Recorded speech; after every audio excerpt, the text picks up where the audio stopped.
Vamos agora voltar a falar de saúde, mas agora da saúde mental. É algo muito importante para todos nós, né? Tem muita gente que se descuida disso, mas a gente não deve, não. Vamos falar com o doutor Paulo Gracioli, que já está em contato conosco aqui no nosso Farol. Doutor Paulo, mais uma vez, seja muito bem-vindo aqui ao nosso Farol. Bom dia. Bom dia, Roberto. Bom dia aos nossos amigos que acompanham a programação. Roberto, estava fazendo a sequência de culinária. Não sei se tem alguém que faz culinária para você. O que é? Se eu quiser palpitar, fique à vontade. Porque vinho combina em sequência com culinária, né? Sem Eu dúvida. penso assim, né? Viu, Roberto? Então, eu proponho aqui alertar, dar umas dicas sobre a maneira de viver, os sentimentos, né? Então, de vez em quando eu repito certos assuntos, mas porque eu acho importante, no dia a dia do consultório, Roberto, a gente tem muitas queixas de pessoas que... Travou. Daqui a pouco esperamos que volte aí a comunicação do doutor Paulo Gracioli. Engraçado, a internet parece que dá um sinalzinho quando ela vai cair, né? Quando vai acontecer alguma coisa. Dá um picotezinho, ela já trava. São os tempos de agora. E aí fica a pergunta, né? Quando nós teremos aí o 5G, né? Quer dizer, faz leilão, avisa, dá publicidade ao fato, mas até agora a gente continua convivendo com uma internet estável. Doutor Paulo, já voltou. Agora sim, doutor Então, Paulo, estava prossiga, por favor. comentando que uma das queixas muito recorrentes aqui no consultório, como eu trabalho com assim, psicanálise também, e com a psiquiatria, que é a parte medicamentosa, e a parte da psicanálise, que é a parte mais assim, da compreensão da situação que a pessoa vive, buscando uma explicação emocional para alguns sintomas que a pessoa sente no corpo, né? Então eu procuro investigar a história da pessoa, a vida e o que está levando a esse sofrimento. Então, um dos aspectos importantes é não saber falar, porque os sentimentos têm que sair pelas palavras. Amor, tristeza, se você falar estou triste por causa disso, estou com raiva por causa dessa situação, eu estou feliz por causa dessa situação toda. Então, essa palavra que a gente usa, ela carrega afeto. E a gente, quando a gente não consegue expressar, pode ser qualquer sentimento, a gente não consegue expressar, nosso corpo fica segurando tudo isso. Então, hoje eu usei uma expressão com a cliente que eu disse assim, porque eu sou pediatra, sabe, Roberto? Embora eu não exerça, eu fiz 2 anos de pediatria, então o pediatra ele tem quase que ele tem que ter muita sensibilidade para ouvir a mãe falar as queixas e também procurar entender que doença que é aquela que a criança está sentindo. É uma pneumonia, é uma meningite, é infecção urinária, né? O que é? Porque uma criança também não fala. Ela só se contorce, chora e febre. Então o pediatra tem que ser um pouco de... tem que ter muita sensibilidade para captar a doença da criança, né? Traduzir isso em doença. E o psicanalista, o psiquiatra também tem essa dificuldade porque é um adulto que não sabe falar e as dores estão todas no corpo, na tristeza, tremores, formigamento nos braços e dor de cabeça. Então o corpo todo dói. E às vezes é difícil o cliente entender, Roberto, que isso é emocional, porque ele vai no hospital uma vez, duas, a gente orienta para não ir, porque já foi feito eletrocardiograma, já foi feito exames, e que mostrou para a pessoa que não é uma doença que vai matar ela subitamente. Mas a pessoa não confia às vezes e volta para o hospital, mesmo tendo medicamento, o extintor de incêndio, como eu falo, né? Tem medicamentos que a gente coloca embaixo da língua e rapidamente acalma a ansiedade, né?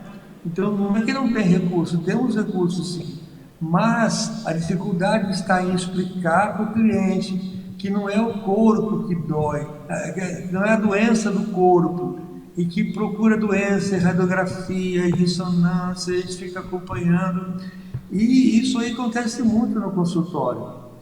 E aí a pessoa que não fala, ela não consegue explicar, dar uma pista do que está acontecendo na vida afetiva, no trabalho, com os filhos. Então, nada acontece, está tudo arrumadinho, Roberto. Então, essa expressão de fala, está tudo bom, do direito, não tem queixa nenhuma.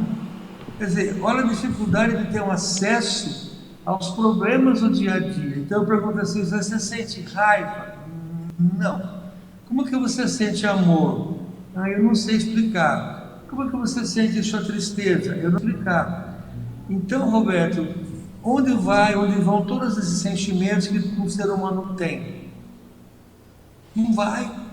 Não tem lugar, a não ser o corpo físico, como uma criança, um bebezinho, que vai vai nos médicos e nenhum consegue achar, e no psiquiatra que também não acha, às vezes, aí tem que fazer terapia.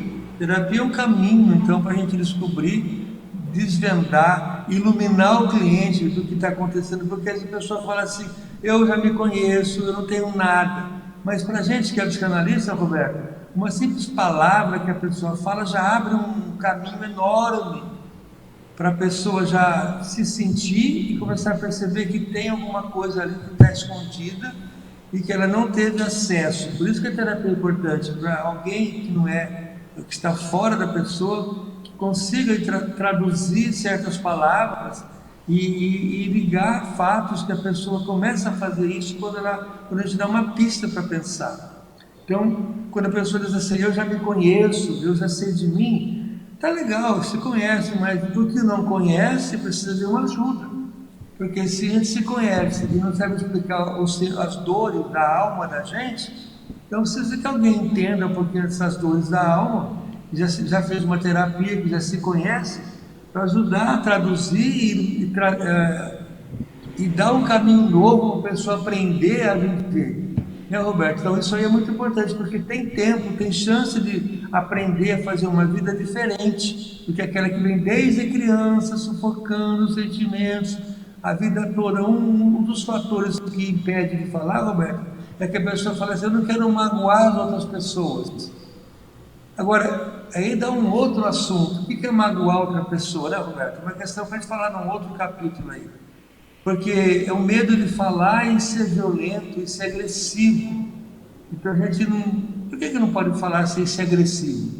Isso é o treinamento, é o exercício do dia a dia que a gente faz em casa, falando o que sente para o pai, para a mãe, que são as pessoas que mais conseguem conter a gente, sabe? Segurar a violência do filho, do amigo, né? Então são as pessoas mais próximas que a gente pode arriscar falar, para experimentar, dizer que não gostou, que não vai magoar. E o não é muito importante também, para poder dizer, não, se eu falar assim, eu estou me magoando, eu estou me magoando. Mas não quer dizer que a pessoa que vai ouvir o meu não vai se magoar também. É uma questão de a gente começar a pensar sobre isso.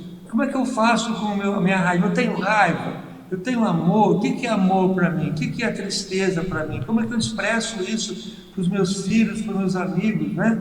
Qual o medo de falar de mim? Então é um assunto interessante, Roberto, que eu vou parar por aqui, mas se você tiver alguma pergunta...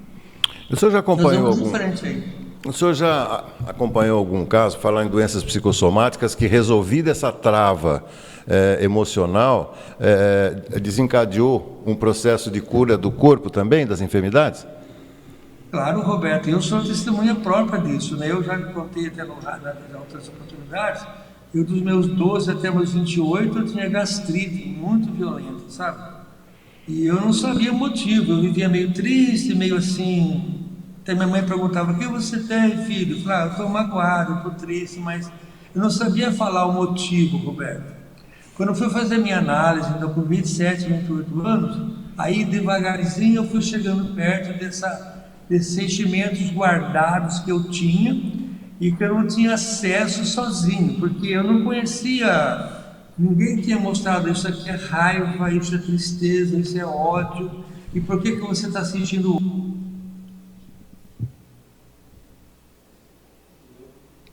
Vou de novo. Porque isso aí também, né? Uma vez destravado esse componente aí, o corpo reage imediatamente, como estava dizendo aí o Dr. Paulo Gracioli. Vamos ver se ele já voltou para concluir, então, o seu raciocínio, Dr. Paulo, falando exatamente das pessoas que represam, né, os seus sentimentos, não conseguem colocar para fora, nem aquilo que pensam. E agora o Dr. Paulo conclui aí o raciocínio. Então, Roberto, quando você descobre o que está te incomodando, que é um sentimento que você nunca teve acesso, Aí, devagarzinho, a mente vai achando uma nova maneira de enfrentar, de colocar para fora os sentimentos. Nem tanto é a gente falar, meu pai magoou minha mãe, não precisa falar para o pai e para a mãe, é o pai que está dentro da gente, na história da nossa vida. É aquela mãe que talvez magoou a gente, ofendeu, provocou uma dor muito grande, mas ela não sabia. Então essa mãe, não adianta eu falar para minha mãe de hoje, que ela nem vai saber desses fatos que ocorreram com 10 anos de idade. Então isso numa terapia você entende que essa mãe está dentro da gente, na memória, na história da gente. E aí quando você sente o motivo de tanto ódio, raiva guardado, você começa a falar e entender a situação e não dói mais o estômago, Roberto. Se é uma diarreia, para de ter diarreia, colite, dor de cabeça. Asma é uma doença que é muito ligada aos sentimentos também. Então, porque se você não sabe usar a palavra, o corpo que expressa a dor, a angústia. Então, temos que traduzir essa dor física e procurar que dor mental que é essa? Que frustração, que perda foi essa? Que angústia foi essa? É uma outra abordagem que só psiquiatra, terapeuta, psicólogos podem fazer. Perfeito, perfeito. Muito obrigado. Mais uma vez, doutor Paulo, perfeita a sua abordagem, mais uma vez aqui no nosso Farol de Limeira. Um excelente final de semana, doutor. Até quinta que vem. Obrigado, Roberto, para todos nós aí, os nossos acompanhantes nessa manhã bonita, que a chuva não vem, né, Roberto? Parece que vem forte hoje, vamos ver, vamos nos prevenir. Vamos torcer, mas então felicidades para todos nós e um bom fim de semana até a semana que vem, Roberto. Valeu, doutor Paulo Gracioli, muito obrigado. Psiquiatra participando conosco aqui do Farol de Limeira. Vamos fazer